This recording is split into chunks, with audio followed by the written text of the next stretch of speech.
Hello, നമുക്കിന്ന് ഓവനും ബീറ്ററൊന്നും ഇല്ലാതെ തന്നെ നല്ല ടേസ്റ്റി ആയിട്ടുള്ള ഒരു ബീട്രൂട്ട് കേക്കിന്റെ റെസിപ്പി നോക്കിയാലോ. അപ്പോൾ ബീട്രൂട്ട് വെച്ചിട്ട് കേക്ക് തയ്യാറാക്കാത്തവരുണ്ടെങ്കിൽ തീർച്ചയായിട്ടും ഉണ്ടാക്കിക്കോളി, അടിപൊളി ടേസ്റ്റിയാണ്.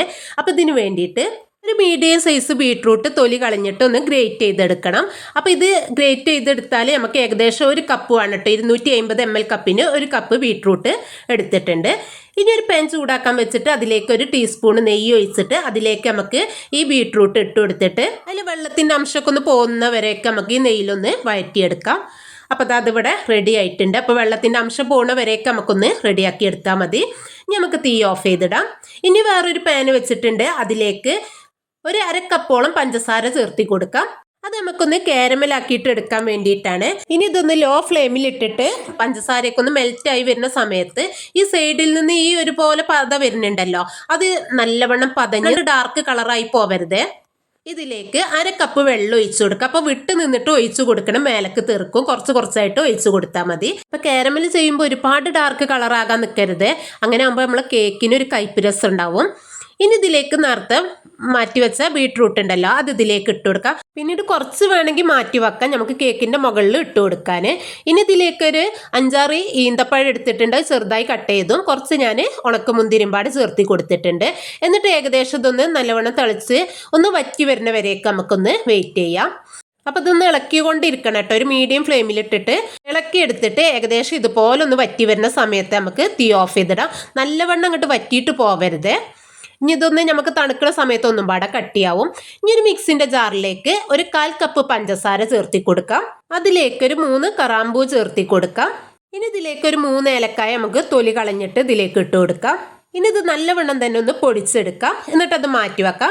ഇനി വെള്ളത്തിൻ്റെ അംശമൊന്നും ഇല്ലാത്തൊരു മിക്സിൻ്റെ ജാർ എടുത്തിട്ട് അതിലേക്ക് 2 കോഴിമുട്ട പൊട്ടിച്ചിട്ട് ഒഴിച്ചു കൊടുക്കാം. ഒരു ടീസ്പൂണ് വാനില എസൻസും പാടെ ചേർത്തിട്ട് ഒന്ന് നല്ലവണ്ണം തന്നെ ഒന്ന് അടിച്ചെടുത്തിട്ട് നമുക്ക് കൊണ്ടുവരാം. അപ്പോൾ അത് അടിച്ചെടുത്തിട്ടുണ്ട്. അതിലേക്ക് നമ്മൾ പൊടിച്ച് വെച്ച പഞ്ചസാര ഉണ്ടല്ലോ, അത് ചേർത്തിട്ട് ഒന്നും പാടെ ഒന്ന് അടിച്ചെടുക്കാം. ഇനി ഇതിലേക്കൊരു 1/2 കപ്പ് സൺഫ്ലവർ ഓയിൽ കേട്ടോ ഞാൻ ചേർത്തുന്നത്. ഈ മണമില്ലാത്ത ഏത് ഓയിൽ വേണമെങ്കിലും ചേർത്താം. ഓയിൽ ചേർത്തതിന് ശേഷം ജസ്റ്റ് ഒന്ന് അടിച്ചെടുത്താൽ മതി. അപ്പോൾ അത് അടിച്ചെടുത്തിട്ടുണ്ട്. ഇനി ഇത് നമുക്ക് ഒരു ബൗളിലേക്ക് മാറ്റാം. അപ്പോൾ അത് ഒഴിച്ച് കൊടുത്തതിന് ശേഷം ഇതിലേക്ക് നേരത്തെ നമ്മൾ കാരമൽ ചെയ്ത ബീട്രൂട്ടിൻ്റെ മിക്സ് ഉണ്ടല്ലോ, അത് നല്ലവണ്ണം തണുത്തതിന് ശേഷം മാത്രം ഈ ബാറ്ററിലേക്ക് ഒഴിച്ചു കൊടുക്കാവൂ കേട്ടോ. അപ്പോൾ ഒരിക്കലും ചൂടുണ്ടാവരുത്. അത് ഇതിലേക്ക് ഇട്ട് കൊടുക്കാം. എന്നിട്ടൊന്ന് പതുക്കൊന്ന് നല്ലവണ്ണം ഒന്ന് മിക്സ് ചെയ്തെടുക്കാം. അപ്പോൾ അതാ നല്ലവണ്ണം ഒന്ന് മിക്സ് ചെയ്തെടുത്തിട്ടുണ്ട്. അപ്പോൾ കണ്ടല്ലോ, നല്ലൊരു കളറാണ് കേട്ടോ ഈ സമയത്ത് ഉണ്ടാവുക. ഇനി ഇതിലേക്ക് നമുക്ക് പൊടികൾ ചേർത്തി കൊടുക്കാം. അപ്പോൾ അതിന് വേണ്ടിയിട്ട് ഒരു അരിപ്പ് വെച്ചിട്ട് അതിലേക്ക് 250 ml കപ്പിന് തന്നെ 1 കപ്പ് മൈദപ്പൊടി ചേർത്താം. അതിലേക്ക് 1 ടീസ്പൂണ് ബേക്കിംഗ് പൗഡറും 1/2 ടീസ്പൂണ് ബേക്കിംഗ് സോഡയും 1/2 ടീസ്പൂണിലും പകുതിയായിട്ട് ഉപ്പും ചേർത്തി കൊടുക്കാം. എന്നിട്ട് നല്ലവണ്ണം ഇതിലേക്കൊന്ന് തരിച്ചിട്ട് കൊടുക്കാം. എന്നിട്ട് ഇതിൽ നിന്നും 1 ടീസ്പൂണ് പൊടി ഞാൻ മാറ്റി വെച്ചിട്ടുണ്ട് കേട്ടോ. നമ്മൾ ഇതിലേക്ക് നട്സ് ചേർത്തുണ്ടെങ്കിൽ മാറ്റി വെച്ചാൽ മതി.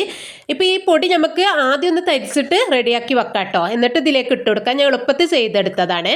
ഇനി ഇതൊന്ന് പതുക്കെ ഒന്ന് മിക്സ് ചെയ്തെടുക്കാം. അപ്പോൾ അതാ നല്ലവണ്ണം തന്നെ ഒന്ന് മിക്സ് ചെയ്തെടുത്തിട്ടുണ്ട്. അപ്പോൾ ഒരേ ലെവലിൽ തന്നെ ഇത് മിക്സ് ചെയ്തെടുക്കാൻ ശ്രമിക്കണം. ഇനി നേരത്തെ മാറ്റി വെച്ച പൊടിയിലേക്ക് ഞാൻ കുറച്ച് അണ്ടിപ്പരിപ്പ് ചെറുതായിട്ട് കട്ട് ചെയ്ത് ഇട്ട് കൊടുക്കാം. നിങ്ങൾക്ക് ഇഷ്ടമുള്ള നട്സ് ചേർത്തി കൊടുക്കാം. എന്നിട്ട് ഒന്നും കൂടി ഒന്ന് നല്ലവണ്ണം ഒന്ന് മിക്സ് ചെയ്തെടുക്കാം. അപ്പോൾ അതാ നമ്മളെ ബാറ്റർ ഇവിടെ റെഡി ആയിട്ടുണ്ട്. നല്ല കട്ടിയിലുള്ളൊരു ബാറ്റർ തന്നെയാണ് കേട്ടോ ഇത് ഉണ്ടാവുക. ഇനി ഇത് നമുക്ക് ഒരു 6 ഇഞ്ചിൻ്റെ കേക്ക് ടിൻ എടുത്തിട്ടുണ്ട്. അപ്പോൾ ഞാൻ ചതുരത്തിലുള്ളൊരു കേക്ക് ടിന്നാണ് എടുത്തിട്ടുള്ളത്. നിങ്ങൾക്ക് റൗണ്ടിലുള്ളതും എടുക്കാം. ഇതിലേക്ക് ഞാൻ ഒന്ന് ഓയിൽ എല്ലാ ഭാഗത്തും ആക്കി കൊടുത്തിട്ട് ഇതിലേക്ക് ബട്ടർ പേപ്പർ വെച്ചിട്ട് അതിൻ്റെ മുകളിലും കുറച്ച് ഓയിൽ ആക്കി കൊടുത്തിട്ടുണ്ട്. അപ്പോൾ സൈഡിലൊക്കെ ഒന്ന് ഓയിൽ തടവി കൊടുക്കാം. ഇനി ബട്ടർ പേപ്പർ ഇല്ലാത്തവർക്ക് ഇതിൽ ഓയിൽ തടവിന് ശേഷം 1 ടീസ്പൂണ് മൈദപ്പൊടി ഇട്ടിട്ട് നല്ലവണ്ണം ഒന്ന് എല്ലാ ഭാഗത്തും ആക്കിയിട്ടൊന്ന് തട്ടിയെടുത്താൽ മതി. ഇനി ഇതിലേക്ക് നമുക്ക് ഈ ബാറ്റർ ഒഴിച്ചു കൊടുക്കാം. എന്നിട്ട് ഇതിൽ എയറൊന്നും കടക്കാതിരിക്കാൻ വേണ്ടിയിട്ട് ഇതുപോലെ ഒന്ന് നമുക്ക് ഒന്ന് ഇളക്കിയിട്ട് കൊടുക്കാം. ഇത് നമുക്ക് ബേക്ക് ചെയ്തെടുക്കാം. അപ്പോൾ അതിന് വേണ്ടിയിട്ട് ഇതുപോലെ ഒരു ചട്ടി എടുത്തിട്ടുണ്ട്. അതിൽ ഞാൻ ചെറിയ റിങ് വെച്ച് കൊടുത്തിട്ട് ഒരു 5 മിനിറ്റ് ആദ്യം ഒന്ന് ചൂടാക്കി എടുക്കണം. എന്നിട്ട് ഇതിലേക്ക് കേക്ക് ടിന്ന് വെച്ച് കൊടുക്കാം. എന്നിട്ട് ഇതിൻ്റെ മുകളിൽ നമ്മളെ കയ്യിലുണ്ടെങ്കിൽ കുറച്ച് അണ്ടിപ്പരിപ്പൊക്കെ ഒന്ന് ഇതുപോലെ വെച്ച് കൊടുക്കാം.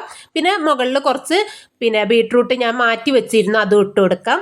എന്നിട്ട് ഇത് അടിച്ച് വെച്ചിട്ട് ലോ ഫ്ലെയിമിൽ ഇട്ടിട്ട് 30 മിനിറ്റിന് നടുവശം ഒന്ന് കുത്തി നോക്കിയിട്ട് ആയിട്ടുണ്ടോ നോക്കുക. ഇല്ലെങ്കിൽ കുറച്ച് സമയം പാടെ വെക്കാം. അപ്പോൾ എനിക്കൊരു 35 മിനിറ്റിനാട്ടോ അത് റെഡിയായി കിട്ടിയിട്ടുള്ളത്. അങ്ങനെ കേക്ക് ഇവിടെ റെഡി ആയിട്ടുണ്ട്. അപ്പോൾ നല്ലവണ്ണം തണുത്തതിന് ശേഷം മാത്രമേ നമ്മളിത് കേക്കിൽ നിന്നും കേക്ക് എടുക്കാവൂ കേട്ടോ. അപ്പോൾ അതാ കണ്ടോ, സൈഡൊക്കെ ആ ബീട്രൂട്ടിൻ്റെയും കാരമലിൻ്റെയും പാടെ കളറാണ്. ഇനി ഇത് നമുക്കൊന്ന് കട്ട് ചെയ്തെടുക്കാം. അപ്പോൾ ഈ കേക്ക് ഉണ്ടല്ലോ, ഒരു ദിവസം കഴിഞ്ഞിട്ട് നമ്മൾ പ്ലം കേക്കൊക്കെ കഴിക്കണം അതേ ടേസ്റ്റാണ് കേട്ടോ. ഒരു ദിവസം കഴിഞ്ഞ് കഴിക്കുകയാണെങ്കിൽ നല്ല ടേസ്റ്റി ആയിട്ടുള്ളൊരു കേക്കാണ്. അപ്പോൾ ഒരു പ്രാവശ്യമെങ്കിലും ഒന്ന് ഉണ്ടാക്കി നോക്കിയാൽ അപ്പം നിങ്ങൾക്ക് അറിയാം എത്രത്തോളം ടേസ്റ്റ് ഉണ്ട് ഈ കേക്കിനെന്ന്. അപ്പോൾ അതാ ഞാൻ കട്ട് ചെയ്തെടുത്തിട്ടുണ്ട്. അപ്പോൾ ഇപ്രാവശ്യത്തെ ക്രിസ്മസിന് ഇതുപോലൊരു ബീട്രൂട്ട് കേക്ക് തയ്യാറാക്കി നോക്കിക്കോളി, അടിപൊളി ടേസ്റ്റാണ്. അപ്പോൾ വീഡിയോ ഇഷ്ടപ്പെട്ടാണെങ്കിൽ മറ്റുള്ളവർക്ക് ഷെയർ ചെയ്ത് കൊടുക്കാൻ മറക്കല്ലേ. അടുത്ത നല്ലൊരു വീഡിയോ ആയിട്ട് പിന്നെ വരാം.